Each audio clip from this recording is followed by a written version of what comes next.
How to edit Instagram story after posting. Let's open your Instagram app.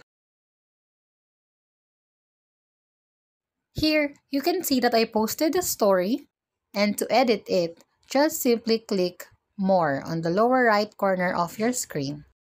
You can edit the story settings and add mentions if you forgot, like this, and simply add the people that you would like to mention in your story. Now, as for the story settings, you can hide your story from certain people. You can also choose who can reply to your stories, everyone, people you follow, or turn it off.